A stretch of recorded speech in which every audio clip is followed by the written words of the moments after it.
The New Hampshire House is always a little unpredictable, but it's going to add a new layer of intrigue this session with the slimmest majority in modern history. Republicans hold that majority, and Speaker Sherman Packard already has some experience managing the House under less than ideal and irregular conditions. Now he gets a new challenge. Speaker Packard is our guest this morning. Mr. Speaker, thanks for being here, and Happy New Year. My pleasure. So I think the question on the minds of a lot of folks who closely watch what's going on at the State House is, how the heck is this going to work in the House in 2023 and 2024? Well, I thought the last 2 years were the toughest that any speaker had to deal with, but obviously these two coming up are going to be just as difficult with the closeness of the the numbers we have, and that could change slightly. I mean, we've already got two special elections, and we're a month into the session. So I've been working with the Democratic leader. We've come to agreement on a number of issues. All our committees except for finance and rules are dead even.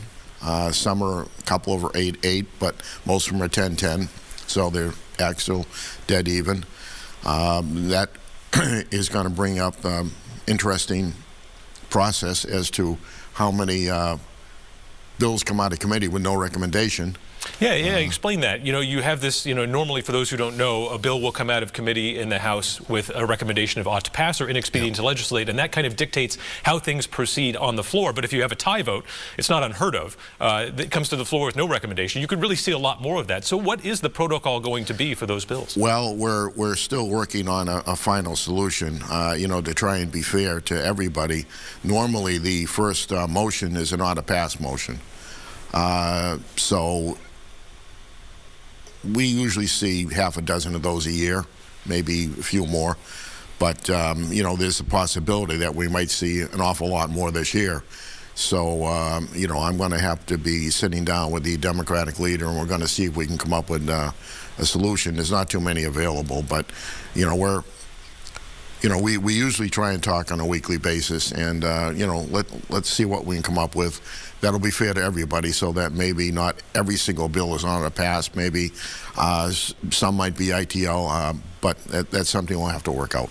Now, this power sharing agreement, essentially the division of the committees and the vice chairmanships and the cooperation we've seen from your Democratic counterparts so far, have you received any assurances in return that there won't be any machinations over the gavel or motions to vacate the chair if the numbers get wonky late in a day sometime on a session day? No. So that's a possibility we could see? It's a possibility, but to vacate the chair, it would take 201 votes, regardless of how many are in the chamber. Mm-hmm. At any given time, as long as we have that 1 or 2 vote majority, theoretically, it couldn't happen. But this is a whole new world, right? Obviously, a month, 2 months, 6 months from now, anything could happen. You've had a lot of experience in managing through the COVID-19 pandemic as well. What's going to happen in February if you've got a dozen or more lawmakers out with COVID, and you've got these votes coming up that you want a certain outcome, or the majority wants a certain outcome? It seems like there's going to be a lot of pressure on lawmakers to come, maybe if they're only mildly symptomatic, to show up, because you need those numbers. But if people are sick, what should they do? Our message is, if you're sick, stay home, period. We're not making exceptions for that. If somebody comes in and doesn't inform us that they're sick, which either is from our side or the other side, obviously there's not much we can do about it, and we usually don't hear about it till the end of the day. But our message to the members is, if you're sick, whether you have COVID or if you have a bad flu or something, which, in all the years that I've been there, I mean, many times I've seen a flu run through the whole office, or a bad cold. So our message is, stay home. If you're sick, stay home. One more committee question for you. You're bringing Representative Ken Weiler out of the penalty box, so to speak. He had resigned his chairmanship of the Finance Committee in October 2021 after sharing a document rife with COVID-19 conspiracy theories, tentacles in the vaccine and things like that. It also included some anti-Catholic bigotry in there, calling Catholics Satanists and talk of a multicolored, multiple popes trying to enslave the world. I'm just curious, no one doubts Representative Weiler's policy chops, his ability to craft a budget, but How does he get away with not apologizing to the Catholic community in New Hampshire to retain a position like this? Well, I believe in giving everybody a second chance, and this is Ken's second chance. Also in that document was a couple of paragraphs. Ken and I are both avid Masons, and it said that all Masons were Satanists. So he made the unfortunate decision to put something out without reading the whole thing.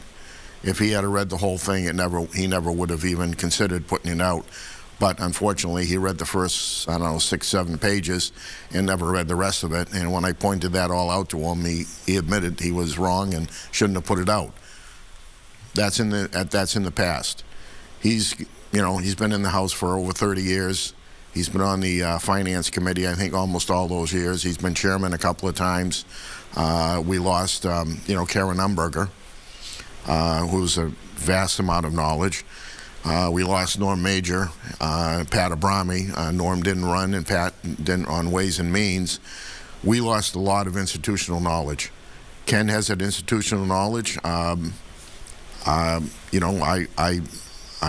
We've had numerous conversations with him, and we told him that, the most important thing we have to do this year, obviously, is pass a budget, a balanced budget, and it's going to be very difficult.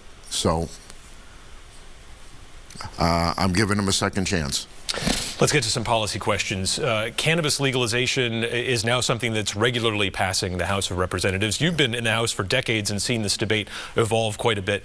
What are your thoughts? Is it time for New Hampshire to catch up to its neighbors and legalize marijuana? Well, I know that we have at least 1 or 2 bills. I haven't seen them yet, so I'm not sure what's in them. But we do have 1 or 2 bills that are dealing with, legalizing marijuana. I've already talked to some of the committee chairmen that will probably get those bills, probably, Commerce Committee, because it has to do with, obviously, liquor and all that kind of stuff, if that's the way we go. But I haven't seen the 2 bills. I would predict that we will pass something out of the House. What the senator and the Senate governor does, I can't tell you. But I will predict. I would predict right at this point we'll pass something out of the House. From a personal standpoint, do you think it's the right thing to do? I have some reservations.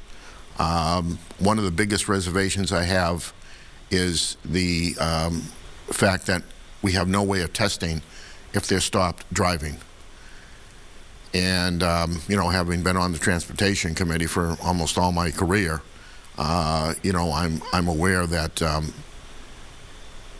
unlike alcohol, which we have a test, blood test and everything else, we don't have the roadside testing capabilities to test somebody as to what drug they're on or how bad it is. That's a concern.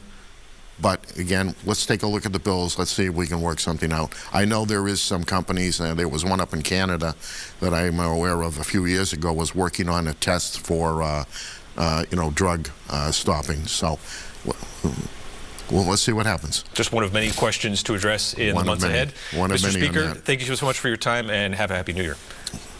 Appreciate it. Thank you.